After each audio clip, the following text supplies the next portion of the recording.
This is Manchester city centre, and behind all these posh shops lies a story that changed Britain and the world. And it's all down to this stuff, cotton.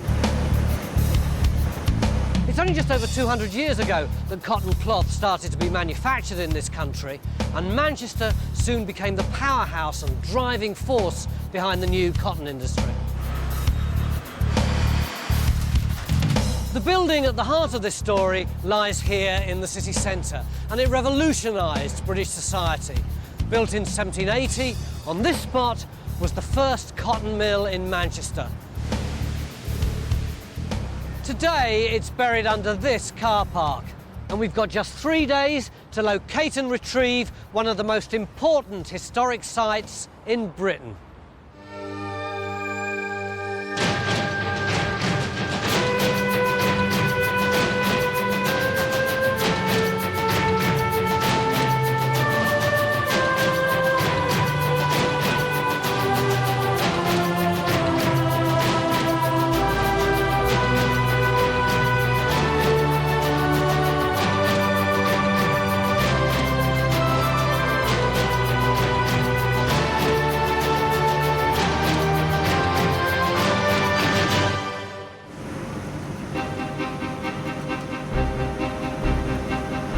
The late 1700s saw massive change in Britain.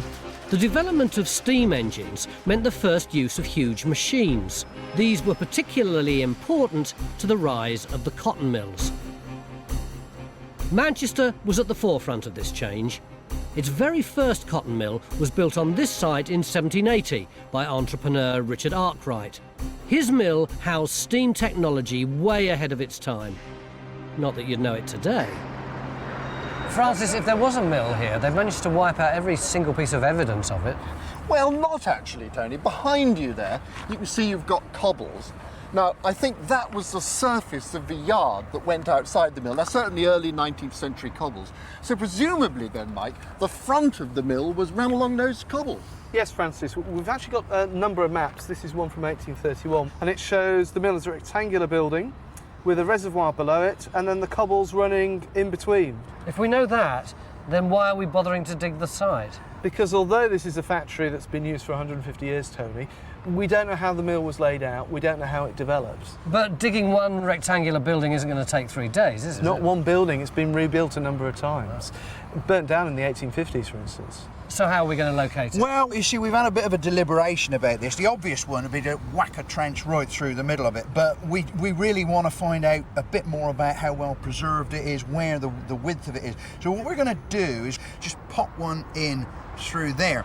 That will give us the precise width of the walls, it will give us the location of the walls, and it will give us some idea of the depth of deposits as well. You seem quite excited about this. But your passion is prehistory. Yeah, but this is the prehistory of the Industrial Revolution. Good answer. Yeah. Nice one. Arkwright created 2 cutting-edge systems for the mill. The first was a steam engine to power the mill directly, something no one else had yet achieved. The second was an innovative water system that used a steam engine together with a water wheel. We hope to find evidence of both systems near the centre of the mill. But to find this, we need to find the mill's walls. Even though we've got various plans, they aren't reliable. So the diggers will place trench 1 here, which they hope will stretch across one side of the original mill.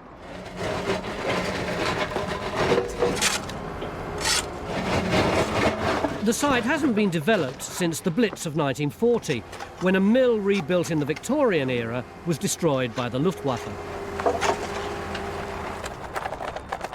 Because of the hard modern tarmac, the geophys team can't stick their normal sensors in the ground. Instead, they're using radar to cover the whole mill area, which will take them all day. Within an hour of stripping the surface, Phil thinks he's hit the jackpot. Kerry, this is it. This is the wall of the mill house. We've got the yard out there, and here's the wall, and then inside the mill. Let's see a bit more of this wall here. If Phil has hit the wall of Arkwright's 1780s mill, he's uncovered a building at the root of massive change in Manchester. A building that helped transform a village into a metropolis. We've got this plan of Manchester from the 1740s, and it's beautiful. You've got a hunting scene, pretty little sailing boats, hardly built up at all. Quite rural, isn't it? Yeah, but then 50 years later, it's really built up. So what has happened? Manchester's boomed as a textile town, in part because of Arkwright's Mill coming in the early 1780s. That's led to a huge number of additional houses, huge number of additional factories. I wonder what the local people must have thought when Arkwright's Mill went up. I think they must have been astonished. This is Manchester's first mill, it's its first chimney, 40-foot high, belching smoke, and we got people coming to look at it as a tourist attraction. They were amazed. So you're quite optimistic about what will come out of the archaeology? I am. This is, not only is this Manchester's first textile mill, it starts the modern world, it starts the whole industrialisation process. It's not just a building that is important regionally, it's also important nationally. Such a bold undertaking was typical of Arkwright, an astute businessman. What sort of man was he? Well, he was described by a contemporary as a gross, bag-cheeked, pot-bellied Lancashire man with a copious free digestion. He had warts on his face. I don't think he felt very easy in social situations. He must have been pretty well off. I think he had a huge wealth. He had wealth accrued from his own spinning ventures, but of course without the risk by selling licenses and ensuring that those licenses were only available for factory-based cotton spinning. So you could say that he was the father of the whole factory system in Britain? You could do, yes. Oh, Phil, what we got here? Back at the car park, Phil's convinced he's slap bang on Arkwright's wall, but Francis isn't so sure. We got the edge of the mill. There's the cobbles. There's the wall. Here's the edge of the wall. And I think this is an internal floor. Are you sure that's a wall, Phil? That seems very flat and even, that surface. What do you mean? If that is not the wall, where the hell's the wall then? Well, yeah, that is the question, but you've got to convince me. All right, well, you go away and give me some time and I'll try and prove it.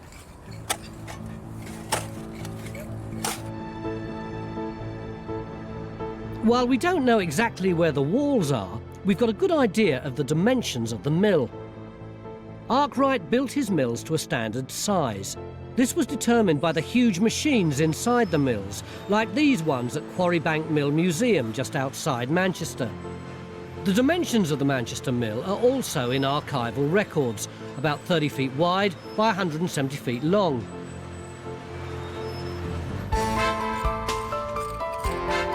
As well as trying to find more walls, we're putting Trench 2 over what we think is the middle of the mill, to find any evidence of the original power system. But as we strip off more and more of the tarmac, there's another complication in finding the original walls. Francis, these bricks are in a right old state, aren't they? Do you reckon that blackness has got anything to do with the Blitz? I think that could be, yes, but there's a lot of charcoal around the place from an earlier fire in the middle of the 19th century. I mean, these places really were fire traps. So what kind of problems did they have, Mike? Cotton itself, it's a very flammable material. So when you're manufacturing it, if you're adding in all the oils and grease for the manufacturing process, it's very easy to set it on fire. And there were dozens of fires in mills in Manchester alone. Ruth, you found loads of clay pipes, haven't you? Did they actually smoke in the factory? What the workers and lower classes are doing, they're actually breaking off the stems to make them into shorter versions, which they call stubbies, or more colloquially, nose warmers up here, and which meant that they were lighter to hold in the mouth, and therefore they could actually work the machines whilst they were smoking as well. So let's get this clear. We're in a cotton mill where you've got loads of inflammable dust that can actually explode, and the guys are puffing pipes. Francis, has the fact that there have been fires here caused you problems in the archaeology? Well, actually it has, Tony, because you know, the place is burning down, then they knock it down completely and rebuild it, and it's given us all sorts of rebuilds and rephases, and it's actually causing a bit of a headache.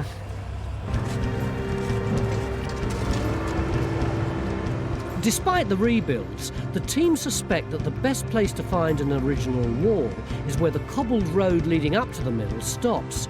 So Trench 3 is put in at the edge of the car park. The rise of steam-driven machinery changed Britain forever.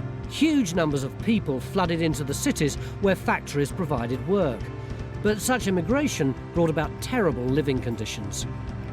One observer of living and working conditions in industrial Manchester was Frederick Engels. Together with Karl Marx, he started a worldwide political movement, communism. Marx and Engels discussed their ideas just down the road from our mill at Chetham's Library. This is a really eerie moment for me because we're sitting in exactly the same alcove that Karl Marx used to sit in when he came up to Manchester to visit his old mate Frederick Engels. What do you think they used to talk about in this alcove? Well, I suppose they were setting the world to rights, but unlike anybody else who might sit here and say how things ought to be, their ideas actually had some practical effect in the world. And Engels himself actually did a lot of research on the working class in Manchester. Yes, he wrote this book here. This is a photocopy of a bit of it, The Condition of the Working Class in England. And what he says almost make you weep. Look here, it says, a whole family is often accommodated on a single bed, he says about the conditions they were living in, and sometimes a heap of filthy straw and covering of old sacking hide them in one undistinguished heap. It's just terrible. It goes on to say, often more than one family lived in a damp cellar, containing only one room, in whose pestilential atmosphere from 12 to 16 persons were crowded. It's just horrific, isn't it? And even though it was written over 150 years ago, it's still quite touched you, isn't it? It has. It's just so horrible that it makes you want to find out more, to find out how people could actually exist in a world like that.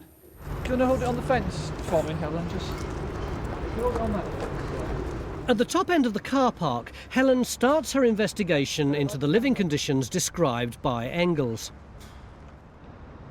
As day one nears an end, we're still not sure if Phil's walls are Arkwright, but Mike's confident of the date of the wall in Trench 3. Well, we stopped digging and starting the recording.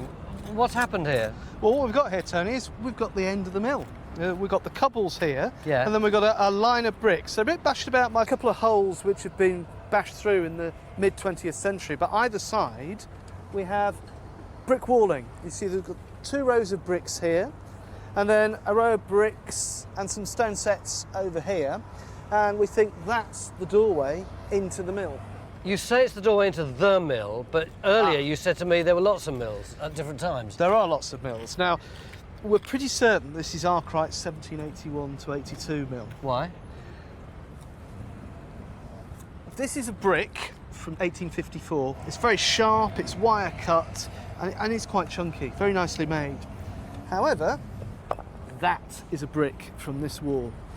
Much, much more irregular. It's made in a wooden mould. It's a slightly smaller size, and it's far more irregular.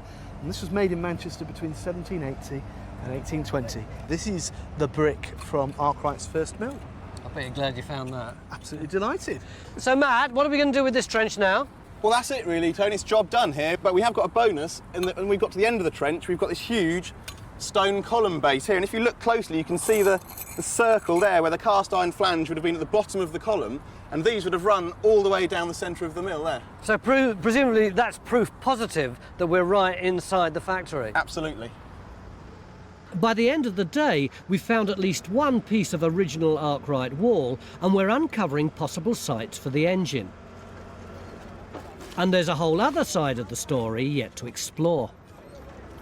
For you, this dig isn't just about some old bits of machinery, is it? No, it's about the really terrible lives of the people that worked in the mill and lived right in its shadow. In fact, over there were some buildings that we think had cellar dwellings underneath them, where the people may have actually lived. We're going to look at those tomorrow. Should be some good finds there, shouldn't there? Hope so. But in addition to that, we've started work on this trench here, which is going to be huge. And already we've come up with this really interesting arch here. So tomorrow, we're not only going to try and get into the hearts and minds of the people who lived here, but into the heart of the factory that dominated their lives. Join a thriving worldwide community of Time Team fans on Patreon. Our new target is to reach 15,000 worldwide supporters on Patreon by the end of 2025.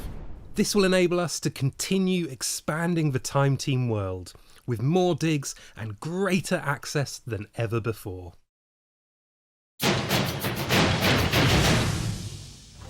Cheers. Thank you. Beginning of day 2, and the first thing you notice when you drive into this Manchester car park is that it's full of really nice cars. Manchester's certainly going through a boom time at the moment, as it was in 1780 when Richard Arkwright arrived here to build his mill. But within just a few years, the people who worked at it were living in the most appalling conditions. So today, we're not just going to look at the factory itself, but at the lives of the people who lived in its shadow. At the top end of the site, Helen's investigating the homes on Angel Street next door to the mill. So Helen, why are we over here? Well, on the map, we've got the houses here of people who almost certainly worked in the mill just within spitting distance. So where are we, Mike? Can you see that expanse of glass there, Francis? Yeah. That's where New Mount Street comes out. So we're almost opposite that, just on this side. I mean, these look like sort of garden plots or something. What would they be in? These are quite nice workers' housing, Right. built in the late 18th century. And by the time we get to the 19th century, they're really the lowest buildings of the low. You've got a family living on every floor, including one in the cellar, and some of the cellars are only 8 feet square. Yeah, but originally, these are actually quite nice artisan houses with only one family in each house. OK, now if we're going to make sense of these, let's have a look. I mean, we need to come all the way along here, a big trench like this, yeah? Yeah. And we should get several property boundaries if we do that. Accounts from the 1830s tell us of some of the people who lived here on Angel Street. Margaret Sheen, aged 26, factory worker. Catherine Clark, aged 8. Patrick McBridge, aged 40, a drunkard.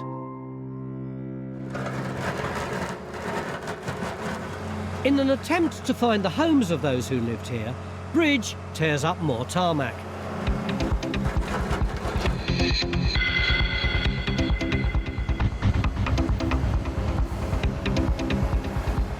Yesterday, the car park seemed to be giving us a textbook time team. We appeared to be right on the original mill, with Arkwright's walls being revealed by Phil in just hours.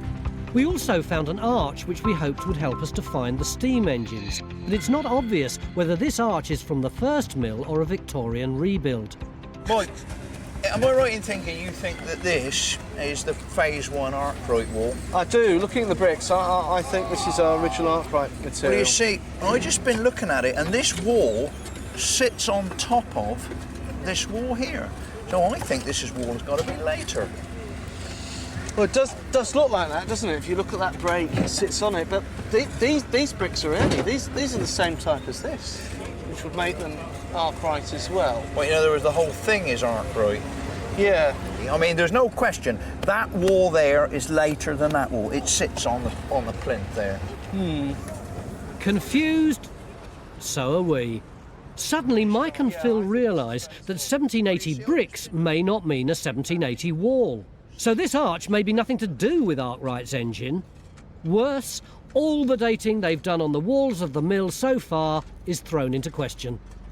So Francis pins hopes on a different tactic to work out the mill's layout. Francis, when I saw all the incredible stuff in this trench yesterday, I was really excited. I thought this is one of the only time teams I can remember where by the end of day one, bang, we'd gone right down on the money. We'd got Arkwright. But as day 2 has gone on, we haven't. We've lost him. Look, all this jiff is, all this wonderful area. How much is Arkwright? Virtually nothing at all. Well, I think one of the problems was that the Arkwright bricks we were identifying yesterday were probably reused Arkwright bricks. So that threw us. Now, I think we do have a little bit of Arkwright here, and that's these column bases. You can see there's one there, another one there, and another one coming up there. Arkwright used to use column bases to run down the centre of his buildings.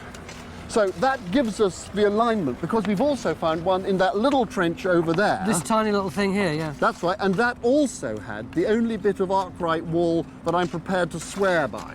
So 3 column bases and a tiny little bit of wall. Yes, but look, they're going down the middle of the building. That gives us the spine of the building, okay? Yeah. So let's have a look at where they're going. Come on.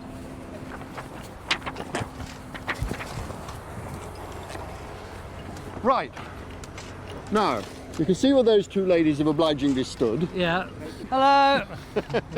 They're down the centre of the building. Yeah. And then the other one is over there by the genuine Arkwright wall. Now, what we do know is that Arkwright's buildings were 30 feet wide. If the columns are going down the middle, If we measure out 15 feet on either side, we'll get where the walls ought to be. So do we do that? Yeah, you can come and help me. Come on. Grab the tape. Yeah.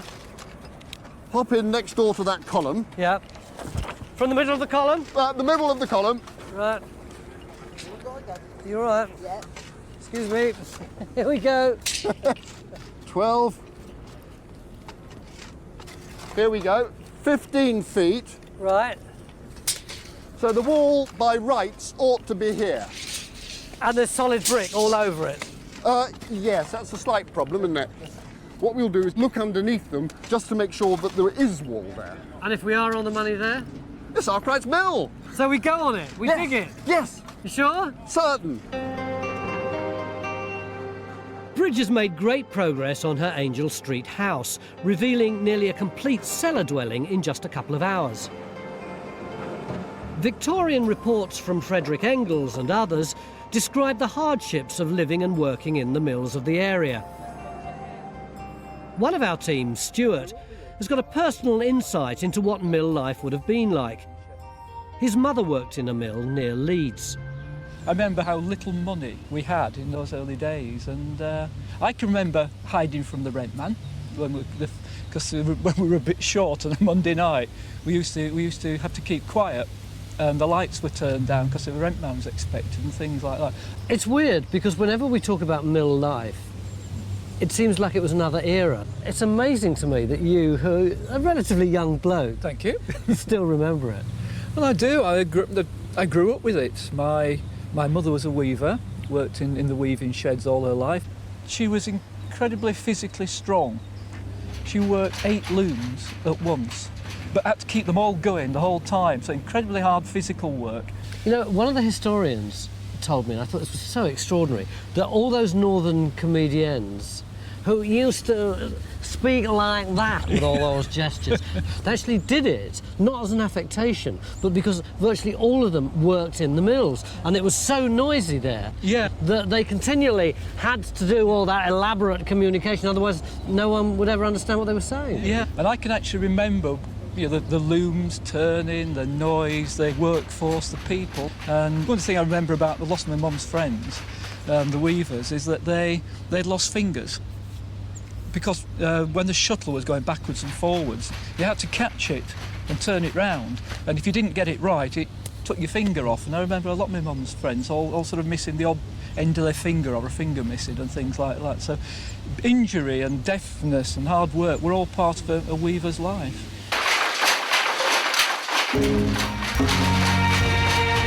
In our mill's heyday, there were 400 workers, mostly women and children. They'd have worked day and night as part of a new factory system.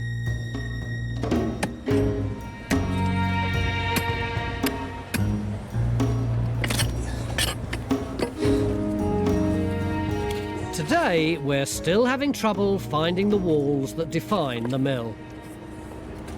That feels like clay underneath. Just about an hour ago, Francis came up with a master plan. If we lift these bricks in the right place, we ought to be able to find the wall of the original Arkwright Mill. So Matt has dug, and look. Francis, there is no wall. The wall is entirely absent. It is. It's a wall-free zone. I have to concede, Tony. There's lots of clay, but no wall. Where's the wall? Well, it's not there. We know! We can see that. Where is it? Well, I'm not sure, Tony. It could be that the wall's further out than we thought. It could be as simple as that. Or maybe this floor has completely removed it. We're just not sure. Basically, this is the problem. While the team rethink how to find the mill walls, the search is still on for the engine and water wheel. Of course, the machinery won't be there any longer, but we hope to find a wheel pit and the brick base for the original engine. What sort of engine are we looking for, Mike? Well, one of the things we know Arkwright installed on this site was something called a rotative steam engine to power textile machinery, and that looks like this. Big beam here, with a cylinder at one end, a support in the middle, and the reason it's called rotative is it's got a great big flywheel at the other end. Now that is designed to transfer the up and down motion to a circular motion. Arkwright was the first one to attempt this, and as he was the first, it failed, unfortunately. So what he has to do is he has to go back to some older technology, which is called a Newcomen steam engine. And that's very similar. It's got a central stanchion, big beam up there, cylinder at one end, and then at this end, instead of the flywheel, we've got a great big bucket for pumping water. And that's moving water from a lower reservoir to an upper reservoir, and the reservoirs are to provide a head of water to run a water wheel. So he's going from steam power back to water wheel technology, but still using a steam engine to move the water around. Because the mill was nowhere near a river, an artificial water system was built to power the water wheel. Stuart sets off to investigate how it worked. At the site, the radar results from yesterday are in, and while they don't help us sort out the original from the later walls, an anomaly has caught John's imagination. Now, what we're looking at are the plans of the radar. So these are looking at the horizontal slices here at the top, and we go more deeply to the bottom here. Focus at the top here. That's the cobbled road at the front of the building. Now these top layers are showing all the tarmac, the disturbance and so on. As we go deeper into the ground, those disappear. And look, if I draw your eye to this particular anomaly, and it actually continues down possibly to 2 metres. Now, if we look at the plan, this is taking one of these depths at about 1 metre or so. There's the trench in blue with our wall lines, and there's that blob. So that's the pit? Well... it could be, Francis. Yeah. Now, we know the diameter of the wheel. It's 30 feet across, which means the pit's going to be 15 feet deep, which is, what, 3.5 metres? So the fact we've got it going down 2 metres, that's pretty at good. least. That makes sense, doesn't it? The position of John's blob could give us the actual location of the water wheel pit. John's not the only one who wants to find out where the water wheel is. Stuart's been working on the water system, and he's giving me a bird's eye view. Stuart, we're involved in this desperate hunt for a water wheel, but where did the water actually come from? Well, the assumption has always been it came from a series of pits up that road up there. See where the yellow sign is? Yeah. And it came from a series of ponds and came down this slope. But we've actually made a major discovery while we've been here. You see this lovely plan of about 1760. It's beautifully drawn, isn't it? Which shows a plot of land here. And importantly, it shows water course. There's a little stream flowing down here. Well, you can identify that plot of land, and it's actually that little plot of land there. So there was a water course that came down here and fed a pond up here. There's the mill. That pond there was actually just in this area down here below us. And then there's an overflow which went into a very large pond which was down the slope where all those cars are there. Now what that actually shows is a very complex water management system around the mill. So the water system seems to work like this. Water runs from an upper pond along a culvert at the side of the mill to a water wheel somewhere in the middle of the building. Having turned the wheel, the water then runs out into a lower pond. The water's pumped back up to the upper pond, and so it's gone full circle. And this early map gives us another critical clue. Importantly, I think it shows us where the water wheel might be. See on this plan, this is Arkwright's time, 1793, a water wheel shown there. Now that looks to me pretty near where John's big blob is on his geophysics. It's almost exactly where John's blob is. I mean, we don't often agree, but we agree about that water wheel and his anomaly. They're in exactly the same position. The wheel pit should be obvious, as it would be brick-lined, 8 feet wide and 15 feet deep. If they can find it, they would have located the centre of the mill, and so they could project the outline of the original building. The team badly need this layout. So far, we've been finding lots of walls, but we can't be sure which ones are the original Arkwright ones, and which are from a later Victorian rebuild. You know those bricks? But then Phil has a brainwave. Look at this. That is the mortar from the 1850. Look at it. It's really hard. Have a look at one of those bricks from Arkwright's wall and have a look at the mortar there. Ah, now look at that. That's as hard as concrete. But this is soft, brown, limey stuff. That's brilliant then, because if that's Arkwright and that's 1854... Exactly. So we couldn't rely on bricks, but we can, it appears, rely on mortar. We've just invented a new dating technique. Absolutely. Mortar dating. Well, actually, I mean, it's going to be a godsend, but it's going to allow us to sort out all those tricky problems right over there in the centre of the site. Absolutely. Using this new mortar dating method, the team discover the walls of Arkwright's mill are right where Phil thought they were on the morning of day one. The mill was in fact a whopping 40 feet wide, instead of the 30 feet reported at the time of its building. This means the records from the time were wrong. Well, that's one mystery solved.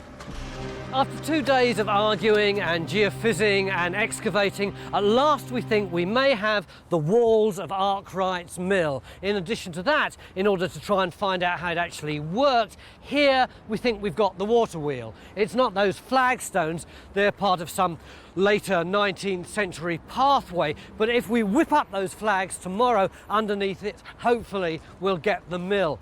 In addition to that, on this far side of the site, we've been trying to see if we can find out how the people who actually did the work around here actually lived. Got a huge trench, incredibly deep. Bridge has been working on it for about a day and a half now. How's it gone, Helen? Well, it's just amazing. It really brings you up short to see the actual place that people were living in these incredibly squalid conditions that we read the descriptions of, and it's such a contrast with the mill. It really makes you stop and think. Can you give us a walkthrough, Bridge? Sure. I mean, it's really interesting because once you're down here, there's a very well-appointed and well-built cellar. You've got the entrance that would come down off the street through here and come straight into this room here. I like to think it's the best room in the house. It's got this lovely stone floor flag, and then it's got this hearth over here. Then we've got a doorway that you'd come through to enter into this room with a very decorative brickwork floor. And again, we've got another hearth over here. And this would be like your kitchen room. This is where you've done all your cooking over here. There would have been a small window just here. That would have been your only form of light into the back room. But you've got to remember that all around me here, there was plaster and it was painted a vivid cornflower blue. This isn't a hellhole, it's actually rather nice. Well, Bridge is talking about when it was first built. 50 years later, you've got a family in each room and a cholera epidemic raging. It would have been just horrendous. Do we have a secure date for this place?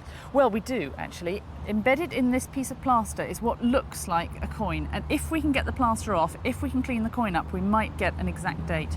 So, a date for the plaster, Arkwright's original mill, and the water wheel. All tomorrow. If you'd like to see more episodes like this, you can make it happen. Our new target is to reach 15,000 worldwide supporters on Patreon by the end of 2025. This will enable us to continue expanding the Time Team world. Enjoy front row seats for the greatest show on Earth and under it.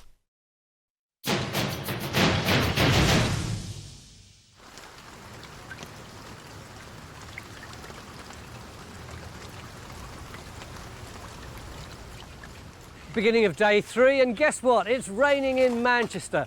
Mind you, it would have been pretty wet here 220 odd years ago when Richard Arkwright built his mill, because we're pretty sure the whole thing was powered by water and steam. Not that we've found that much of the factory, because every time we've got anywhere near it, it miraculously seems to disappear through our fingers, isn't it?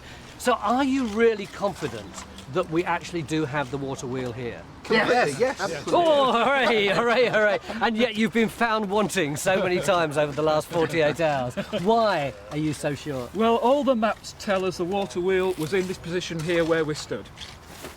We've seen it on the radar plan, but if you're not convinced, look at this vertical section.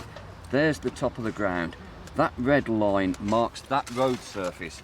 Below that road surface is this clear response. That has to be the wheel pit. And does it work for you in terms of the logic of the architecture? It does, Tony, because we're in the middle of the mill, and that, in an Arkwright mill, is where the water wheel will be. So why is it so significant that we find this wheel? Well, it will tie everything down. I mean, if you know the position of the water wheel, it transfers the energy via a shaft into the mill, and once you know the position of that, you can work out where all the looms are, how many there would be. The whole layout is dependent on finding that. So how do we dig it? Well, I think it's going to have to be big. We're going to have to get in heavy equipment. Personally, I think it's going to be quite a challenge. Do you notice he used the word challenge? It's a modern word for we're really a creek.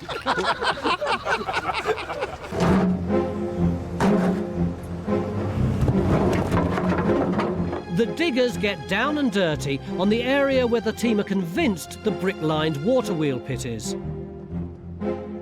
In the incident room, Bridge and historian Guy de la Bedouillère are investigating a key find. Yesterday, we discovered a coin buried in the plaster of our cellar. If Bridge can clean the encrusted coin up, it might give us the date of the construction of the cellar. Look, from the size, that's an English halfpenny. And that could be 18th century or 19th century. At the moment, I'm really having difficulty even finding evidence of relief or... No, I can see it straight away. Look, do you see that mark there? That's the foot of Britannia, which of course we've still got on the 50p coin today, but in those days was on the halfpenny and the penny. And her figure goes up like that there. Okay. And that line there, running up to just where you've got with cleaning, that's called the exergue mark, and under here is the date. Oh, great. So if you can take off the plaster here, that small area, we'll get the date, hopefully, if it's preserved. Great, so it's not far to go No, then. that's right. Perfectly. Back on site, the hunt for the wheel pit isn't going quite as planned. Francis, can I remind you of an exchange earlier on today? Tony, are you confident that there is a water wheel in this trench? You four, yes, yes, yes, yes. Hello, water wheel, where are you? It's not there. It's turned out to be a little bit more complicated than that, Tony. Is it? Yeah. In fact, it's all happening as we speak. Phil down there has got something, and I don't know what it is. And he won't tell us. Phil! What? What? Well, if you give me some time to work it out, I might be able to tell you what. All I know is that there's something coming along here, which this wall is sitting on the top of. I don't know what that something coming along here is, but all I know is that the wall is on top of it, and I'm going to dig down there and try and find out what that thing that goes underneath is. Could that thing, Mike, that goes underneath that wall be anything to do with our water wheel? Well, conceivably it could be, Tony. I think the issue here is the wheel pit, if that's what it is, ought to be 15 feet deep, really from where we're standing here. And Phil's got a bit of way to go yet before he's got to 15 feet. Look at those faces. Just look at those faces. You look like 4 boys who failed to do your homework. Wow. At least there's good news from Bridge, who's managed to clean up her coin. I can see the date, Guy. Put it up on the screen. Here we go, look. 1775. You're right. There's the 1, 7, 7, 5, which takes us right into the reign of George III. Look, the truth is that the Royal Mint produced very few coins in that period, so there was a terrible shortage of coinage. 1775 was forged and copied over and over again. So this could very well be a forged halfpenny of George III, paid by an exploitative mill owner who would only have paid a little bit more than a farthing for each one of these coins. How long were these in circulation for, these 1775 coins? Well, as you get into the beginning of the 19th century, the Royal Mint is starting to produce far more coins and better quality coins. This probably didn't circulate for more than 15 to 20 years. That coin was almost certainly put into the wall of the house when it was built, around the time our factory was being built. That's fantastic. Yeah, it's brilliant, I'm just isn't it? so pleased about that. So the coin confirms that the houses on Angel Street were built sometime in the late 18th century. Back at the mill trench, Phil's still investigating his thing. But next door to it, the team think they've found a boiler house. This could give us a clue as to how the power system behind the mill worked. A great discovery, but it hasn't located the site of a steam engine, nor does it help us find the wheel pit. At the top end of the site, Bridges Trench has given us more than we ever expected. Anything new in your trench, Bridge? Well, yes, Tony, there has been. Can you see these bricks here? Yeah. These are of a later date than the other cellar wall bricks. And it seems that when the mill burnt down in 1850, these cellar houses also went through renovation. And what they did was they actually bricked up this doorway here between the 2 rooms. And instead of having just potentially one family living here in 2 rooms, the mill was able to hire out 2 separate rooms to 2 separate families who would have lived in really quite cramped conditions from then on. What about finds, Ruth? We've got a fairly standard set of Victorian debris that you'd expect in the backfill, but we've got a rare survival of a lady's clog from the Victorian period. It's possibly from a worker's clog around this area.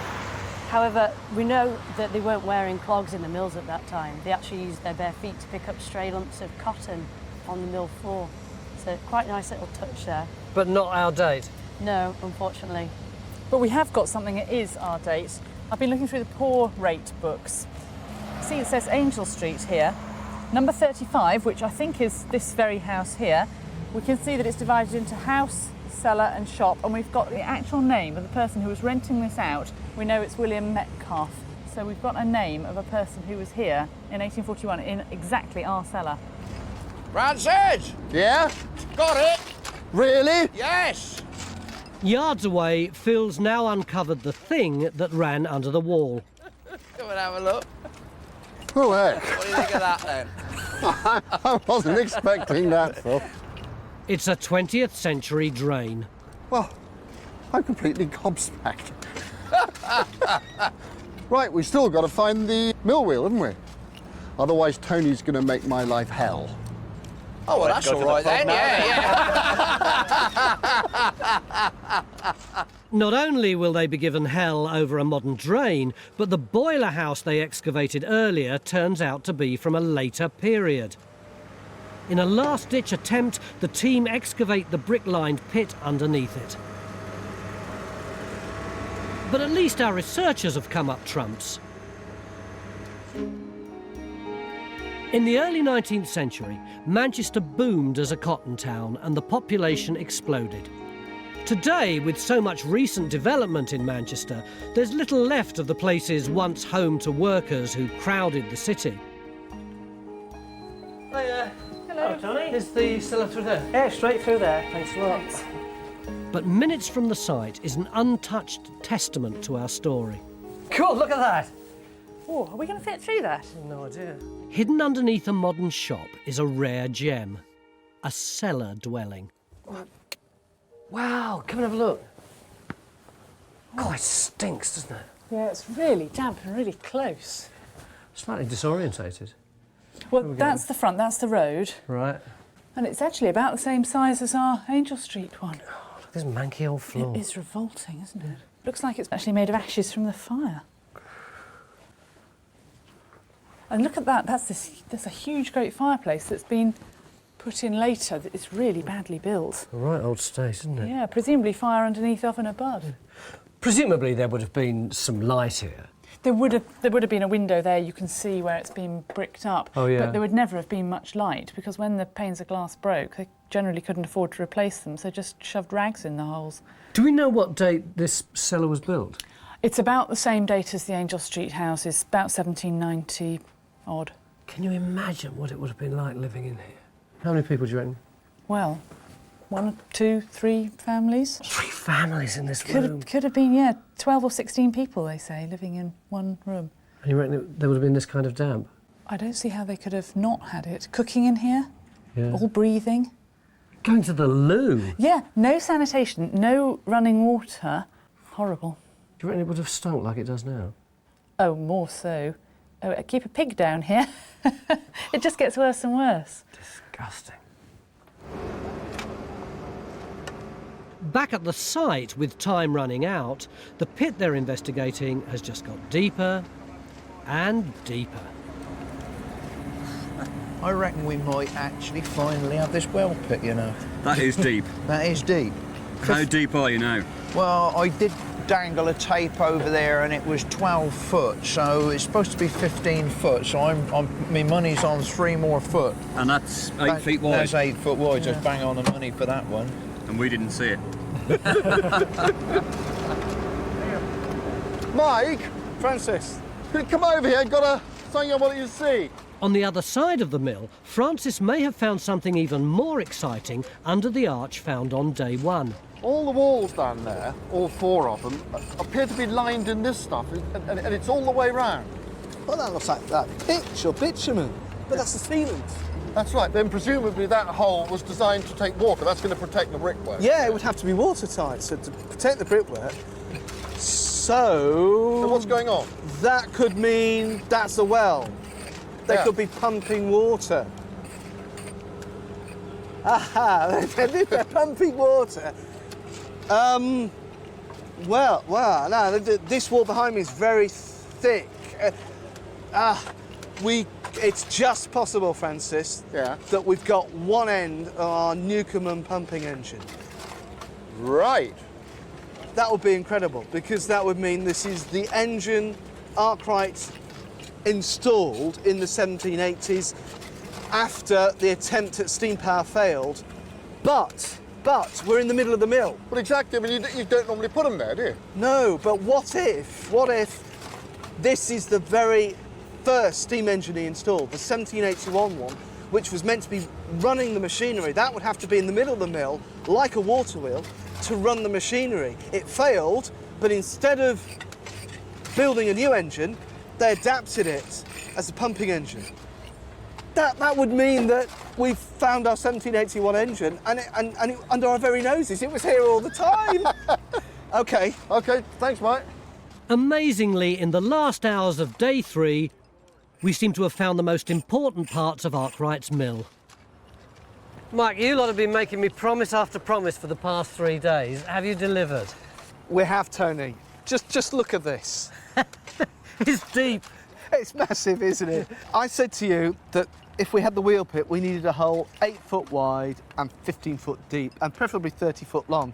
I can't do the 30 foot long because that goes over there, but that's 8 foot wide and it's 15 foot deep. In fact, we haven't got to the bottom, so we're missing the arch out of which the water would have flown. But we've got other material in there for a sluice gate, we think. That is the 1781 wheel pit. All right, so if the wheel was in there, what about the steam? Come over here. Where are we going? Just to here. Yeah. Do you remember these? I do. I remember them on the first day, that lovely arch. The first exciting thing we found. We now think this is the site of Arkwright's 1781 steam engine he tried to use to power textile machinery. But if that was his very first engine, that was the one that didn't work properly. It was. So why is it still here? Well, it was positioned in the middle of the mill so it could run the line shafting to power the textile machinery that way. Yeah. It didn't work, so what it looks like they've done is they've reused it for pumping water from the lower reservoir through the well there and out onto a spillway into channels running that way. Arkwright's mill led the rise of the cotton mills in Manchester, making the city the cradle of the Industrial Revolution. The factory thickened the air with smoke and noise, dominating the lives of the poor. Arkwright's mill was also the site of innovative technology that we've managed to reveal in our 3 days.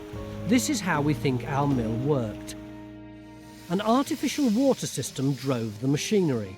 An engine pumped water between the lower and upper ponds, pushing water over a water wheel.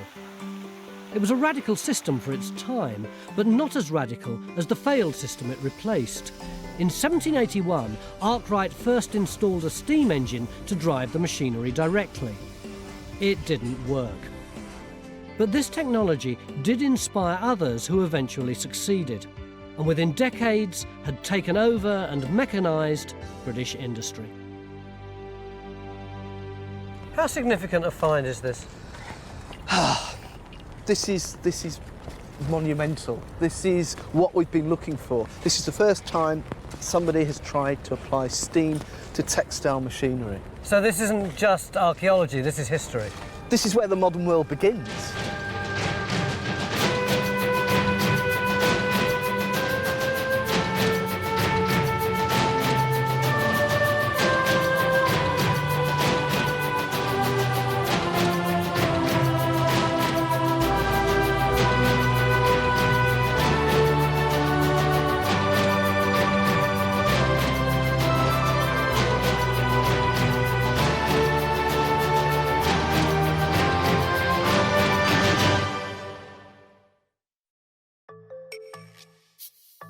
Join Time Team on Patreon to access exclusive 3D models, masterclasses and behind-the-scenes insights.